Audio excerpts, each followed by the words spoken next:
Bismillahirrahmanirrahim. Assalamualaikum warahmatullahi wabarakatuh. Alhamdulillah. Alhamdulillahilladzi hadana li hadza wa ma kunna laula an hadana Allah. Asyhadu an la ilaha illallah wahdahu la syarika lahu wa asyhadu anna Muhammadan 'abduhu wa rasuluhu wa la nabiyya ba'da. Allahumma salli wa sallim ala sayyidina wa habibina wa syafi'ina wa nabiyyina wa imamuna wa qudwatuna Rasulullah Muhammad sallallahu alaihi wasallam wa ala alihi wa sahbihi wa man tabi'ahum bi ihsan ila yaumil qiyamah. Qala Allah Ta'ala, a'udzu billahi minasy syaithanir rajim. Bismillahirrahmanirrahim. Ya ayyuhalladzina amanu taqullaha haqqa tuqatih wa la tamutunna illa wa antum muslimun. Wa qala aidan, ya ayyuhalladzina amanu kutiba 'alaikumus shiyamu kama kutiba 'alal ladzina min qablikum la'allakum tattaqun. Wa qala Rasulullah sallallahu alaihi wasallam, rubba sha'imin hadzuhu min siyami'il ju'i wal 'atash. Alhamdulillah, kita panjatkan puji dan syukur pada Allah Subhanahu wa taala, di mana Allah Subhanahu wa taala kumpulkan kita semua di bulan yang penuh dengan keberkahan ini, bulan yang penuh dengan rahmat ini, di tempat yang penuh dengan kemuliaan ini. Semoga semua amal soleh kita, amal perbuatan kita Allah nilai sebagai suatu ibadah dan Allah balas dengan surga yang sangat luas. Salam dan salam kita panjatkan pada Nabi kita Rasulullah Muhammad SAW, staf keluarga dan para sahabat, pada umat yang istiqomah menjalankan sunnah-sunnah beliau. Hadirin jamaah salat tarawih kepada Allah Subhanahu wa taala. Kita berdoa kepada Allah Subhanahu wa taala semoga musibah yang menimpa beberapa daerah di Jabodetabek ini sebagai pahala tambahan untuk saudara-saudara kita yang tertimpa dalam musibah ini semua. Amin. Dan semoga yang tertimpa dalam musibah ini Allah luaskan sabarnya, Allah lipat gandakan pahalanya, karena wallahi ini adalah musibah yang sangat luar biasa. Untuk kami sendiri di daerah Villa Nusa Indah itu juga terkena musibah ini, ya, ratusan kitab beliau hanyut semuanya. Alhamdulillah beberapa murid beliau sudah hadir untuk datang menolong. Dan musibah-musibah ini tentu sangat berat untuk kita semua. Dan kalau seandainya kita mau flashback sedikit atau mengambil pelajaran sedikit, ternyata saudara-saudara kita yang jauh di sana sudah bertahun-tahun mengalami musibah seperti ini. Mereka menjalani puasa, bahkan mereka berpuasa dan berbuka tanpa makan dan minum apapun. Dan semoga musibah kecil ini dapat meningkatkan kecintaan kita kepada saudara kita di tempat manapun mereka berada. Hadirin jamaah salat tarawih Allah Subhanahu wa taala. Di tema yang pertama ini tentu kita semua sudah familiar dengan pahala-pahala yang Allah berikan kepada kita semua di bulan suci Ramadan.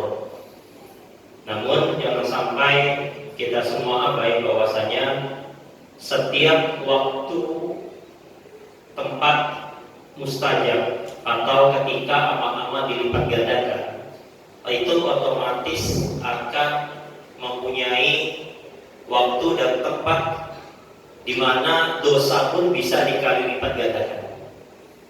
Jadi ketika Nabi SAW bersabda, "Idza ja'a Ramadan," ketika Ramadan itu datang, futuhat abwaabul jannah, surga dibuka, wa sufidatis syayatin, setan-setan diikat, pintu neraka ditutup. Jadi harusnya sudah tidak ada lagi alasan untuk kita semua untuk bermaksiat kepada Allah Subhanahu wa taala di bulan suci Ramadan. Percaya nggak dengan hadis ini, Pak? Percaya, karena Nabi yang bilang dalam hadisnya sahih. Maka pertanyaan selanjutnya adalah, seandainya ada yang masih bermaksiat padahal syaitan sudah diikat dan neraka sudah ditutup, kira-kira Allah marah atau tidak? Marah atau enggak, Bu? pasti marah. Lalu setan aja diikat. Kan kadang kita kalau ditanya kenapa maksiat, diganggu setan, setan lagi diikat, enak aja. Setan kan saya diikat. Lantas masih ada yang bisa bermaksiat. Maka pantaslah mereka yang masih bermaksiat di bulan suci Ramadan ini juga mempunyai potensi dosa-dosanya dikali lipat gandakan. Sampai-sampai malaikat Jibril di di khutbah Jumat, ketika Nabi SAW di khutbah Jumat, Syakiya abadun adraka Ramadan, Syakiya abadun adraka, celakalah mereka yang Ramadan datang menghampiri dirinya dan Ramadan melalui dirinya dan dia tidak mendapatkan ampunan. Karena bagaimana mungkin di bulan yang disebut bulan ampunan tapi ada yang tidak mendapatkan ampunan? Ini kan tanda tanya. Maka kita harus paham bahwasanya Ramadan yang mempunyai segudang pahala dan keberkahan yang sangat luas mempunyai potensi bagi beberapa orang juga tidak bisa mendapatkan pahala apapun. Maka kita harus hati-hati. Ada beberapa hal yang menjadi penyebab pahala kita menjadi sia-sia. Salah satunya yang menyebabkan pahala kita, puasa kita tidak bermanfaat di sisi Allah Subhanahu wa taala adalah sikap kita ketika memasuki bulan Ramadan sama seperti sikap kita di bulan-bulan luar bulan Ramadan.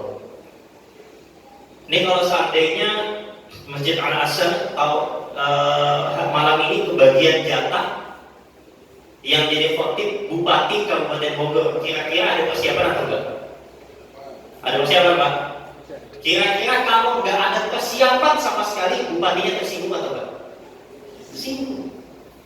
Lalu sudah disiapkan 1 bulan khusus untuk mengampuni dosa-dosa kita sebulan yang lalu, kita tidak menyikapi bulan ini dengan spesial, pasti enggak. Sampai kita mendengar satu hadis yang dhaif, ya.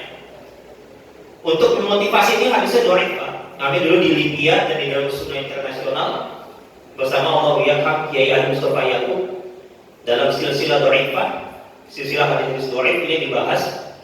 Hadis ini memang dhaif, tapi mempunyai makna yang sangat luar biasa. Tujuannya apa? Tujuannya supaya kita tidak bermaksiat di bulan Ramadan. Hadisnya kita sering dengar. Hadisnya apa? Naumus shaim. Barang siapa yang dia tidur di bulan Ramadan itu ibadah.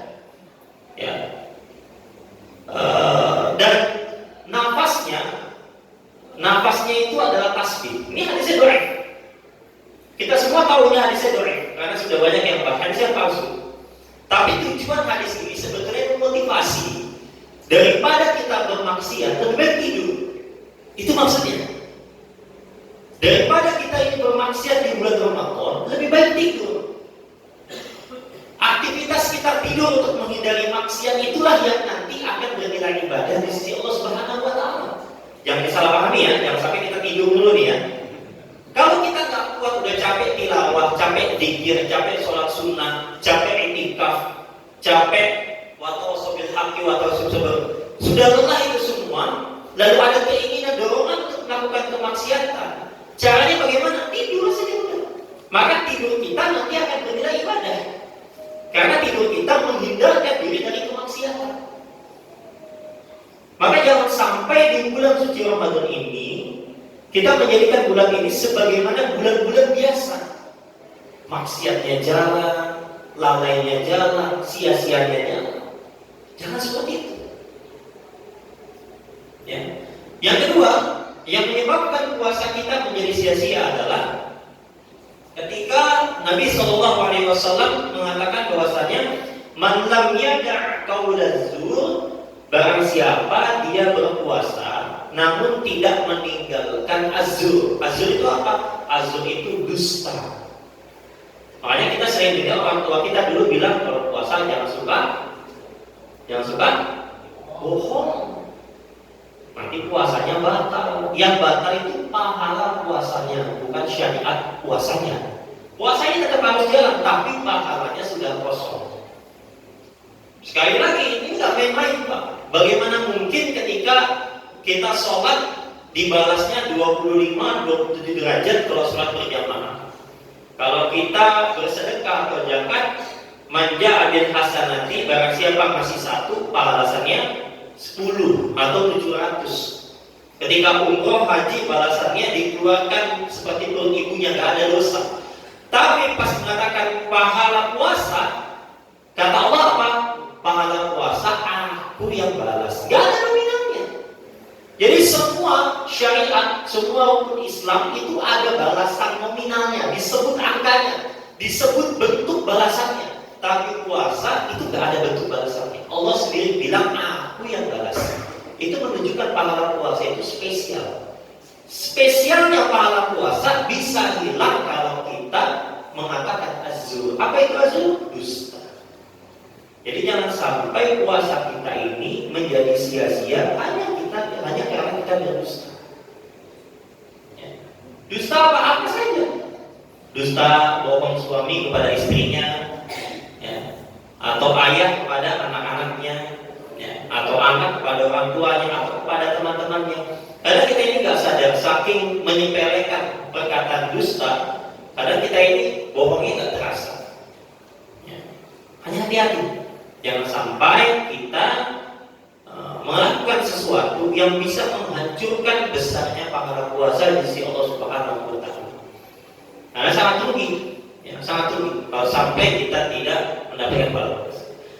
Yang terakhir, yang harus hati-hati ketika kita sudah ayat ketiga, setelah kita menghindari dusta ialah menghindarkan al-laghu wa rafas. Apa itu laghu dan rafas? Laghu itu adalah perkataan sia-sia, perkataan atau perbuatan yang tidak ada manfaatnya.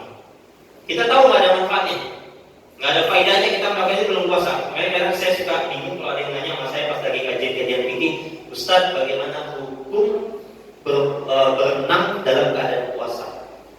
Ini masalahnya yang nanya bukan atlet, Pak. Saya tanya balik, ente lagi puasa berenang ngapain? Kalau ente atlet nggak apa-apa, ada tugas dari negara, ente bukan atlet. Banjir Ustaz, semalaman hujan, nggak apa-apa. Ya.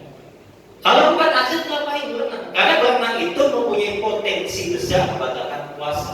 Kenapa? Karena kan saat dia dalam air, mohon maaf, misalnya dibuang angin, maka besar kemungkinan airnya itu masuk lewat gugur atau tubuh. Itu batal puasa, sengaja atau tidak sengaja. Maka harus hati-hati. Pekerjaan yang sia-sia kalau memang dia tidak penting, gak usah dilakukan. Ya, gak usah dilakukan. Apa itu selanjutnya rafas? Rafas itu adalah perkataan yang menjurus pada hal-hal yang sifatnya biologis antara laki-laki dan perempuan. Hanya harus hati-hati. Candanya suami dan istri, ini kan kelihatan ya bapak-bapaknya masih usia 30-an, orangnya makin muda semua ini ya. Hati-hati, ya. Gak boleh saling bercanda sama istri dan suaminya yang mempunyai kata-kata berujung pada rafas. Kenapa? Karena memang tujuan puasa adalah menahan syahwat yang di atas dan syahwat yang di bawah. Makanya kalau orang tua dulu, sering kita bilang pamali kalau nikah mau puasa atau saat puasa. Sebenarnya boleh-boleh saja Pak nikah saat puasa atau sebelum puasa. Lagi enak nikah saat puasa, kita nggak usah nyediain makan siang malah, ya. Datang kasih amplop selesai dia Pak ya. Tapi tujuannya sebetulnya agar pasangan suami istri ini tidak kebablasan. Ya, tidak kebablasan, apalagi sampai dia melakukan ibadah suami istri. Dosanya kafaratnya luar biasa. Makanya hati-hati kepada suami istri, apalagi yang dia masih pengantin muda, jangan sampai dia bercanda yang mempunyai pembawaan kepada hal-hal yang sifatnya rafas. Karena rafas ini dapat membatalkan, menghilangkan pahala puasa di sisi Allah Subhanahu wa Ta'ala. Itu adalah sedikit dari beberapa hal yang dapat membatalkan pahala puasa kita semua. Jangan sampai kita menjadi hamba-hamba Allah seperti ayam yang mati di lubung padi, ya, padahal dia tinggal di tempat yang penuh dengan makanan, namun dia bisa mati di sana hanya karena kita tidak paham bagaimana menjalankan puasa sebagaimana Nabi SAW berpuasa. Mungkin itu saja yang bisa kami sampaikan. Semoga Allah Subhanahu wa Ta'ala mengampuni dosa-dosa kita semua, menjadikan kita semua hamba-hamba yang dapat mengoptimalkan ibadah puasa di bulan Ramadan dan keluar bulan Ramadan menjadi sebagai seorang hamba dengan predikat takwa di sisi Allah Subhanahu wa Ta'ala. Ada Allah yang Amin. Assalamualaikum warahmatullahi wabarakatuh.